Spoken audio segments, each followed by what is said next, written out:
সকালে ঘর ঝাড়ু না দিলে কি কোনো অমঙ্গল হয়? সকালবেলা নাকি পুরুষরা ঘুম থেকে উঠার আগেই ঘর ঝাড়ু দিতে হয়। টয়লেটে যাওয়ার সময় মাথায় ঘোমটা দেওয়া কি আবশ্যক? আহাদনামা পড়া যাবে কিনা? পিরিয়ড অবস্থায় মৃত ব্যক্তির কাছে যাওয়া যাবে কিনা? ঋণ পরিশোধের জন্য কিছু একটা আমল বলুন। জিকির ও ছোট ছোট দোয়া পাঠ করার সময় কি টেনে টেনে পড়তে হবে? অবাধ্য সন্তানকে বাধ্য করার কোনো উপায় আছে কি? নামাজ সূরা ফাতিহার পর আরেকটা সূরা পড়ার আগে বিসমিল্লাহ পড়া কি আবশ্যক? মানুষ মারা গেলে মাইকিং করা জায়েজ আছে কিনা? বাথটাবে গোসল করতে প্রয়োজন থেকে অতিরিক্ত পানি খরচ হয়, এটা গোসল করলে কি পানি অপচয়ের গুনাহ হবে? তাহাজ্জুদ নামাজ কি ঘর অন্ধকার করে পড়তে হবে? এর কোনো ভিত্তি আছে কি? মহিলাদের সিজদা দেওয়ার নিয়মটা বলুন, আর সিজদা দেওয়ার সময় পেট উরুর সাথে লেগে থাকলে কি নামাজ হবে কিনা? অসুস্থতার কারণে কেউ অযাচিত লোম 40 দিনের মধ্যে পরিষ্কার করতে অক্ষম হলে কি নামাজ আদায় হবে? মুখের তিল বা আঁচিল উঠানো কি হারাম? মৃত ব্যক্তির জন্য হাফেজ ডেকে কোরআন খতমা মিলাদ দিলে মৃত ব্যক্তির কোনো লাভ হবে? কোরআন ধরে ওয়াদা করার পর সে ওয়াদা ভঙ্গ করলে কি পরিণতি হতে পারে? ফজর নামাজের আজানে আসসালাতু খায়রুম মিনান নাওম বলার সময় আমরা উত্তরে কি পড়ব? আমাদের দেশে সচরাচর দেখা যায় মৃত ব্যক্তিকে গোসল দেওয়ার পর গোসল দেওয়ার স্থানে 41 দিন পর্যন্ত কাউকে যেতে মানা করা হয়। সেখানে সন্ধ্যাবেলা 41 দিন পর্যন্ত আগরবাতি বা মোমবাতি জ্বালানো হয়। এটা কি শরীয়ত সম্মত? গর্ভবতী মেয়েরা যদি ব্যাক পেইনের কারণে বসে নামাজ আদায় করেন তাহলে কি সঠিক হবে? দুশ্চিন্তা থেকে মুক্তির উপায় কি? প্রতিবন্ধী শিশুরা কি বাবা মায়ের পাপের ফসল? ওযু করার পর প্রাইভেট অর্গানে হাত স্পর্শ করলে কি ওযু ভেঙে যাবে? মৃত ব্যক্তির গোসল দিয়ে টাকা নেওয়া জায়েজ আছে কিনা? মন থেকে হিংসা দূর করার উপায় কি? অনেক সময় হাজব্যান্ডকে রাগ করে গজব দিয়ে ফেলি, পরে আফসোস লাগে, এতে কি গজব হাজব্যান্ডের উপরে পড়বে?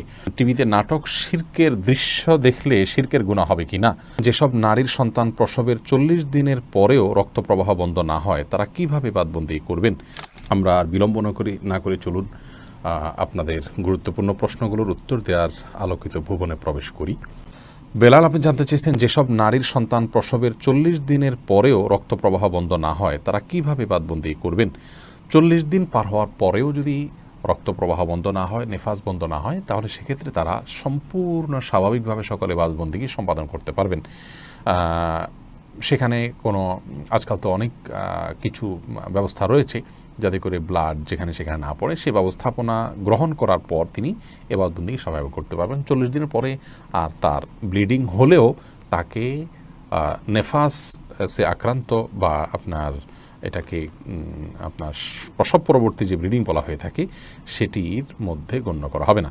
রহিমা চম্পা জানতে চেয়েছেন টিভিতে নাটক শিরকের দৃশ্য দেখলে শিরকের গুনাহ হবে কি না?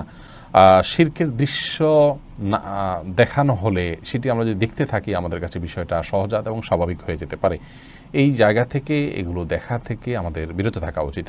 শুধু নিছক ধারণার জন্য যে কীভাবে শিরক হয়ে থাকে আপনি জানলেন এবং সেটা ভয়াবহতা সম্পর্কে আঁচ করলেন যে মানুষ কীভাবে তারই নিজের হাতে করা সৃষ্টিকে কীভাবে পূজা করছে, আপনি জাস্ট ধারণা নেওয়ার জন্য দেখলে সেটি গুনাহের কারণ হবে না। কিন্তু এইভাবে অহরহ যদি আপনি দেখতে থাকেন, বিশেষ করে নাটক সিনেমাতে, আপনার হিন্দি ফিল্ম ইত্যাদিতে যদি অনবরত এগুলো প্রদর্শন করা হয়, যেহেতু হিন্দিরা এগুলো করে থাকেন তাদের সামাজিক কালচার অংশ হিসাবে, সেগুলো দেখতে দেখতে আমাদের কাছে সহনীয় হয়ে যেতে পারে। সেজন্য এগুলো দেখা ওইভাবে অ্যাভয়েড করা উচিত। মোহাম্মদ মিজানুর রহমান জানতে চেয়েছেন, আপনি একটা আলোচনা বলেছেন রাগের মাথায় তালাক বললেও তালাক কার্যকর হয়ে যায়, এটা দেখে আমার স্ত্রী আমাকে তালাক দিয়েছে, আপনার কথার কোরআন হাদিসের আলোকে ব্যাখ্যা চাই। নবী করিম সাল্লাল্লাহু আলাইহি ওয়াসাল্লাম বলেছেন, সালাতুন জিদ্দুহুন্না জিদ্দুন ওয়া হাজলুহুন্না জিদ্দুন, তিনটি কাজ মানুষ সিরিয়াসলি করলে যা হয়, দুষ্টুমি করে করলেও তা হয়, এগুলো ঘটে যায়। তার মধ্যে থেকে একটি হলো তালাক। অতএব তালাকের এই বিষয়টি খুবই সিরিয়াস, এটা স্পর্শকাতর। বিধায় রাগের মাথা তালাক দিলেও তালাক হবে। কিন্তু রাগ যদি কারণ এরকম হয় যে রাগের কারণে কী বলেছেন তিনি নিজেও জানেন না, এত বেশি রাগ হয়ে গেছে, তাহলে সেক্ষেত্রে সেটি তালাক পতিত হবে না। তবে আপনার স্ত্রী আপনাকে তালাক দিয়েছেন, স্ত্রী যদি বলেন এইভাবে যে আমি তোমাকে তালাক দিলাম, এভাবে বললে তালাক হবে না। এবং স্ত্রীর অর্পিত তালাকের যে পাওয়ার আছে সেটা তিনি কখন খাটাতে পারেন, কিভাবে সেটার প্রয়োগ করতে পারেন, এগুলো আলোচনা সাপেক্ষ বিষয়। এজন্য এই নির্দিষ্ট বিষয়ে কোনো দক্ষ আলিমের সাথে আপনি দেখা করে কোনো দারুল ইফতাতে গিয়ে আপনি আপনার বিষয়টি ফতোয়া নেবেন ইনশাআল্লাহ।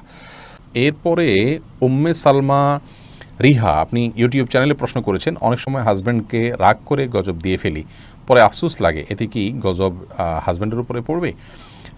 না বোন, এর কারণে হাজব্যান্ডের উপর গজব পড়বে না। কোরআন কারীমের এই আয়াত থেকে স্পষ্ট বোঝা যায় যে রাগের মাথায় যখন মানুষ এই ধরনের বদদোয়া দিয়ে ফেলে, আল্লাহ রাব্বুল আলামিন সেগুলোকে বাস্তবায়ন করেন না। এবং তবে এটি একটা অন্যায় কাজ। মুমিন কখনো কথায় কথা অভিসম্পাতকারী হতে পারে না। নবী করিম সাল্লাল্লাহু আলাইহি ওয়াসাল্লাম বলেছেন, ঈমানদার কখনো লাআন হয় না, লাআনত করবে, অভিসম্পাত করবে, বদদোয়া করবে কথায় কথা, এটি ঈমানদারের চরিত্র নয়। অতএব সবর এবং ধৈর্যের পরাকাষ্ঠা প্রদর্শন করতে হবে ভালো ঈমানদার হওয়ার জন্য। এরপরে মনিরা মনি জানতে চেয়েছেন মন থেকে হিংসা দূর করার উপায় কি। কারোর প্রতি যদি হিংসা হয় তার জন্য বেশি বেশি দোয়া করবেন, তাকে বিশেষ উপঢৌকন দিবেন, হাদিয়া দিবেন, তার কল্যাণ চেয়ে আল্লাহর কাছে আরও বেশি দোয়া কামনা করবেন, দোয়া করবেন। এগুলোর মাধ্যমে ইনশাআল্লাহ মন থেকে আপনার হিংসা দূর হবে। এগুলো শুধু পরামর্শ, কোরআন হাদিস থেকে বাতানো কোনো আমল নয়। সেই সাথে আপনার অন্তরকে পরিচ্ছন্ন করবার জন্য আল্লাহ তাআলার কাছে দোয়া করবেন, আল্লাহুম্মা তাহির কলবি মিনান নিফাক ওয়া আমালি মিনার রিয়া ওয়া লিসানি মিনাল কিজ ওয়া আইনি মিনাল খিয়ানা। এই সমস্ত দোয়াগুলোতে আমাদের অন্তরকে পরিচ্ছন্ন করা, বিভিন্ন অঙ্গ প্রত্যঙ্গকে গুনাহ থেকে পরিচ্ছন্ন করার জন্য আল্লাহর কাছে সাহায্য চাওয়া হয়। সেভাবে আল্লাহর কাছে আমরা সাহায্য চাইব। আর যার প্রতি হিংসা হয় চিন্তা করবেন যে এটি আল্লাহর ফয়সালা। আপনি যদি তার হিংসা করেন তাহলে কেমন যেন আল্লাহর ফয়সালাকে আপনি মানছেন না, কেমন জানি আল্লাহর ফয়সালার বিরুদ্ধে আপনি অবস্থান নিচ্ছেন। এটি অত্যন্ত গর্হিত এবং জঘন্য একটি বিষয়। সেটি আমরা যখন চিন্তা করব, কল্পনা করব, ভাববো, তখন ইনশাআল্লাহ বিদিনিল্লাহ বিষয়গুলো আমাদের কাছে সহনীয় হবে, সহজ হবে। আমাদের মধ্যে আর হিংসা থাকবে না যে আল্লাহ তাকে দিয়েছেন, এতে আমার খারাপ লাগবে কেন, আল্লাহ পছন্দ করেন দেখেই তো দিয়েছেন। অথবা আল্লাহর ফয়সালা আমার আপত্তি থাকলে তো ইমান নিয়ে টানাটানি হবে। হ্যাঁ, আল্লাহ আমাকেও দেখ, সেটি ভিন্ন বিষয়। আবু বকর সিদ্দিক ওয়াইজ এআডি থেকে আপনি জানতে চেয়েছেন মৃত ব্যক্তির গোসল দিয়ে টাকা নেওয়া জায়েজ আছে কিনা। গোসল দেওয়াটা মুসলিমদের কর্তব্যের অংশ, দাফন, গোসল, কবর দেয়া। এই জন্য এগুলো দিয়ে কোনো মানুষ সেগুলো করে টাকা নেওয়াটা তার জন্য উচিত নয়, এটা জায়েজ নয় তার জন্য। নামাজে সূরা পড়ার ব্যাপারে কি ধারাবাহিকতা মানতে হয়? ধারাবাহিকতা রক্ষা করা উত্তম, ভালো। যদি কোনো কারণে ধারাবাহিকতা বিচ্ছিন্ন হয়ে যায়, ওলামা ইকরাম সেটাকে মাকরুহ বলেছেন, অপছন্দনীয় এবং অনুচিত বলেছেন। তবে স্বাভাবিক অবস্থায় ধারাবাহিকতা রক্ষা করা উচিত। এরপরে আবু সিদ্দিক হানিফ জানতে চেয়েছেন ঘরে বিড়াল থাকলে নাকি নামাজ হয় না, এটা কি সত্য কথা? না, এটার কোনো ভিত্তি নেই। ঘরে বিড়াল থাকলে নামাজ হবে না কেন? নামাজ হবে। আর দীপু জানতে চেয়েছেন অজু করার পর প্রাইভেট অর্গানে হাত স্পর্শ করলে কি অজু ভেঙে যাবে? ইমাম আবু হানিফা রাহিমাহুল্লাহর মত অনুযায়ী অজু ভাঙবে না, এবং এর সপক্ষে অনেকগুলো দলিল এবং যুক্তি আছে, বিভিন্ন স্পষ্ট হাদিস রয়েছে। যদি অনেক ইমামদের মতে যদি কোনো আড়াল ছাড়া স্পর্শ মানে সরাসরি স্পর্শ করেন তাহলে সেক্ষেত্রে অজু ভঙ্গ হবে। মোহাম্মদ মোজাম্মেল হোসেন আপনি জানতে চেয়েছেন প্রতিবন্ধী শিশুরা কি বাবা মায়ের পাপের ফসল? প্রতিবন্ধী শিশুরা কখনোই বাবা বা মায়ের কিংবা বাবা মা উভয়ের কোনো পাপের ফসল হতে পারেন না। আল্লাহ রাব্বুল আলামিনের অমোঘ বিধান হলো একজনের পাপের প্রায়শ্চিত্ত আরেকজনকে করতে হয় না, একজনের পাপের বোঝা আল্লাহ রাব্বুল আলামিন আরেকজনের উপরে চাপান না।